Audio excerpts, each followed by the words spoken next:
Hey English learners, welcome to my channel. Easy English Learning.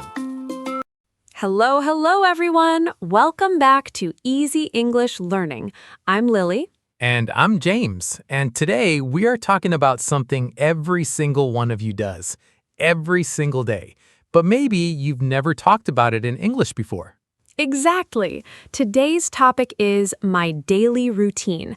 And I promise you, this is going to be so useful because talking about your daily routine is one of the most common topics in English conversations, job interviews, and even English exams. That's so true. I remember when I was learning a new language, one of the first things I had to learn was how to describe my day, what time I wake up, what I eat, how I go to work. It's basic, but it's powerful. Powerful and practical. So today, we're not just going to give you a list of boring phrases. We're going to have a real conversation, share our real routines, and along the way, we'll teach you the vocabulary and grammar you need. Sound good? Sounds perfect. Let's start from the very beginning, the morning. Lily, be honest, what time do you actually wake up? Okay, don't judge me, but my alarm goes off at 6 a.m. Wait, goes off? For our learners, can you explain that phrase?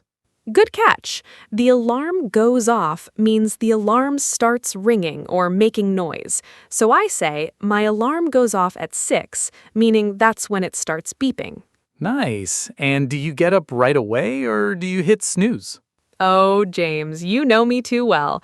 I hit snooze at least twice before I actually get out of bed. Hit snooze. That means pressing the button so the alarm stops for a few minutes and then rings again later, right? Exactly right. It's a very common expression. Millions of people around the world hit snooze every single morning. Now tell me about you. What's your morning like? Honestly, I'm the opposite. I wake up at 5:30 and I get up immediately. No snoozing for me. Wow, that's impressive. What's your secret? Honestly, I put my phone across the room, so I have to physically get out of bed to turn off the alarm. Once I'm standing up, I don't go back to sleep. That's such a smart trick. I should try that. So once you're up, what's the next step? I usually go straight to the bathroom. I brush my teeth, wash my face, and then I take a quick shower. It wakes me up completely. Same here, although I always say I'm getting ready. That phrase covers everything, right? Brushing your teeth, washing your face, getting dressed. Exactly. Getting ready is a great phrase to remember. You can just say, it takes me 20 minutes to get ready, and everyone understands what you mean. Now, here's a question for everyone watching. What's the first thing you do after you wake up? Is it checking your phone? Drinking water? Stretching? Write your answer in the comments below. I really want to know. Yes, please tell us. I'm curious if I'm the only one who avoids checking my phone first thing in the morning. Okay, next, breakfast. James, are you a big breakfast person? Absolutely. I believe breakfast is the most important meal of the day. I usually have eggs, toast, and a cup of black coffee. Very healthy. I'm a bit lazier in the mornings. I usually just grab a banana and a cup of tea and I eat it on the way to work. Grab. That's a useful word here. When we say grab something to eat, it means eating quickly without much preparation. Right, so instead of saying I eat breakfast quickly, you can say I grab a quick breakfast. It sounds much more natural. Very true. Okay, so after breakfast, what happens next in your day? I head to work. I usually leave the house around 7:45, and it takes me about 30 minutes to commute. Commute is such an important word. It means traveling from your home to your workplace, usually every day. Do you drive or do you take public transport?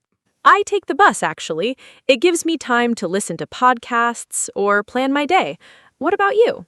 I usually walk. My office isn't too far, maybe a 15-minute walk. I actually enjoy it. It clears my mind before I start working. Clears my mind. I love that expression. It means it helps you think clearly, or it removes stress and confusion from your thoughts. Exactly. A short walk in the morning can really clear your mind before a busy day. So true. Now let's talk about the actual working hours. What does a normal workday look like for you, James? Well, I usually start work at 9. The first thing I do is check my emails and plan my tasks for the day. Same here. I always say I go through my emails, meaning I read and reply to them one by one. That's a great phrase. Go through can be used for many things. Going through emails, going through a document, even going through a difficult time in life. Such a useful phrase. Okay, and around midday, what do you do for lunch? I usually take a short break around 1 o'clock. Sometimes I eat at my desk, but I try to actually step away and eat somewhere else. It helps me relax a little. That's a good habit. I always tell myself I'll do the same, but honestly, most days I end up eating at my desk while answering messages. Not the healthiest habit, I know. We've all been there. It's important to try to take a real break, though, even just for 20 minutes. You're absolutely right. Okay, here's another question for our viewers. Do you take a proper lunch break, or do you usually eat while working? Let us know in the comments. We're really curious how different people manage their day. Yes, definitely tell us. All right, let's continue. After work, what do you usually do, Lily? After work, I try to go to the gym at least 3 times a week. Exercise really helps me relax after a long day. That's great. What kind of exercise do you do? Mostly cardio, running on the treadmill or sometimes cycling. And on the days I don't go to the gym, I try to at least go for a walk. I actually prefer working out at home. I do some basic strength training, push-ups, squats, that kind of thing, for about 30 minutes. That's impressive discipline. Do you ever skip it? Honestly, sometimes, yes. Some days I'm just too tired and I skip my workout completely. I think it's important to be honest about that. Nobody is perfect every single day. I completely agree. Building a routine doesn't mean being perfect. It means trying your best most of the time and not feeling guilty when you miss a day. Beautifully said. All right, so after exercise, what comes next? Dinner, of course. I usually cook something simple, maybe rice, vegetables, and some chicken or fish. I like cooking too, but on busy days, I admit I sometimes order food instead. Haha, we've all been there. There's nothing wrong with ordering food occasionally, especially after a long, tiring day. True. Now, here's a phrase for our learners. On busy days or on a tiring day, these are great ways to describe specific types of days. For example, on busy days, I don't have time to cook. Great example.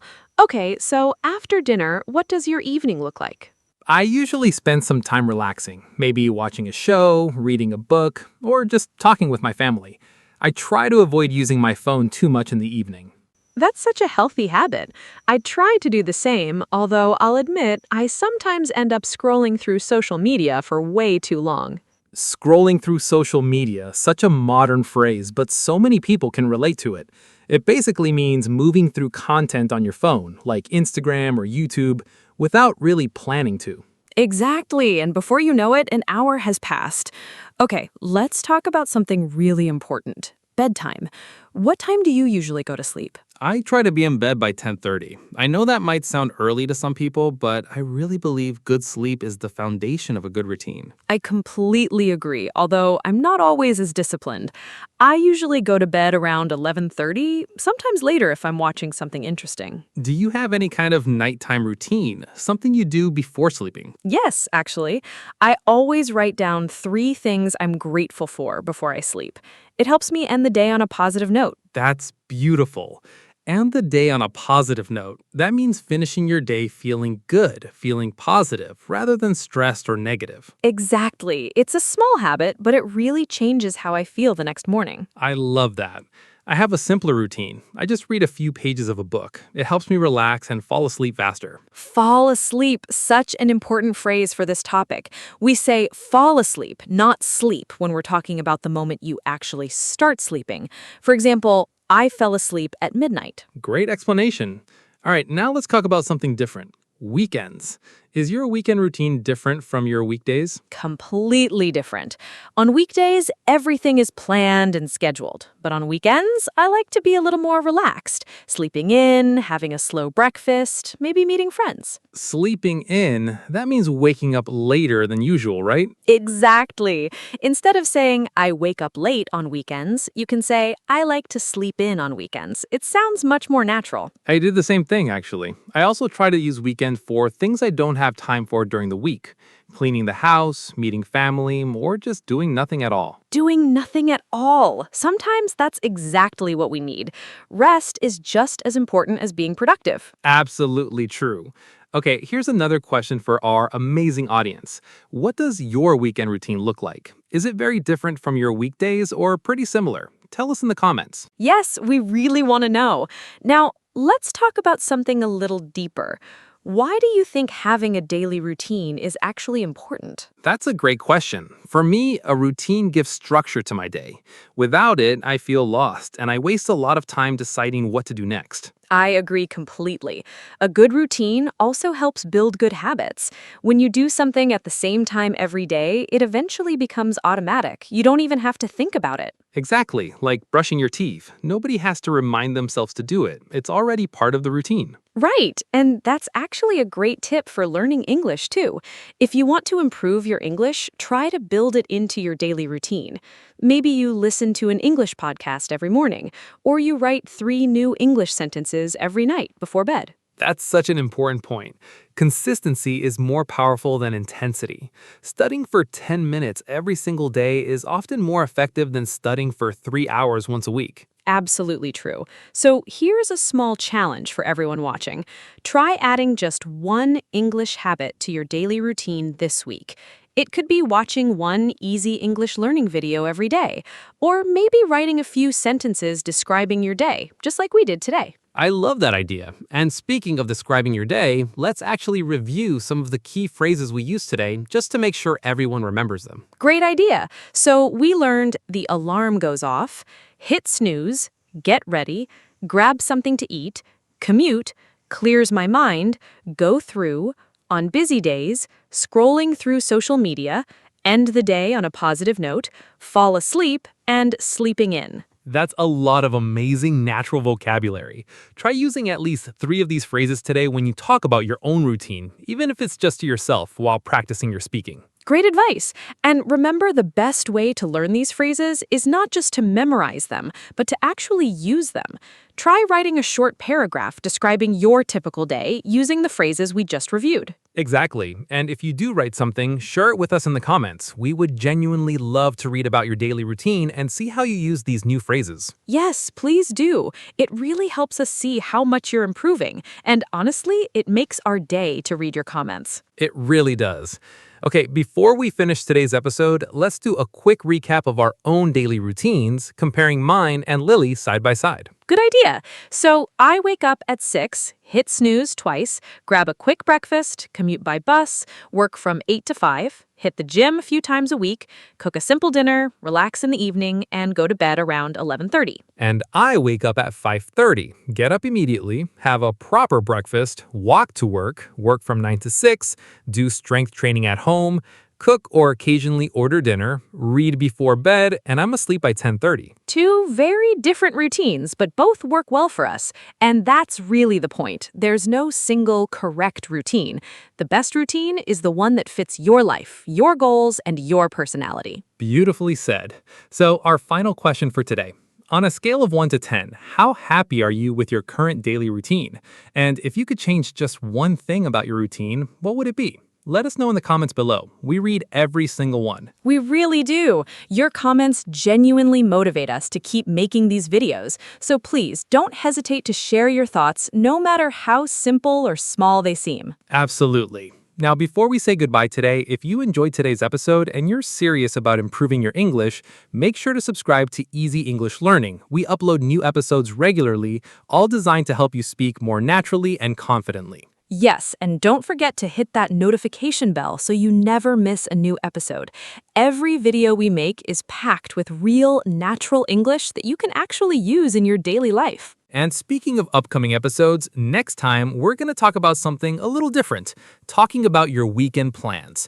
We'll teach you how to naturally ask about someone's plans, make suggestions, and talk about future activities in English. That episode is going to be so useful, especially if you want to sound more natural when making plans with friends or colleagues. Trust me, you don't want to miss it. So make sure you're subscribed so you get notified the moment it's released. All right, that's it for today's episode, everyone. Thank you so much for spending this time with us and practicing your English. Remember, every small step you take today brings you closer to speaking English fluently and confidently. Keep practicing, stay consistent, and we'll see you in the next episode. Bye for now, everyone. Take care and keep learning. Goodbye, and see you next time on Easy English Learning.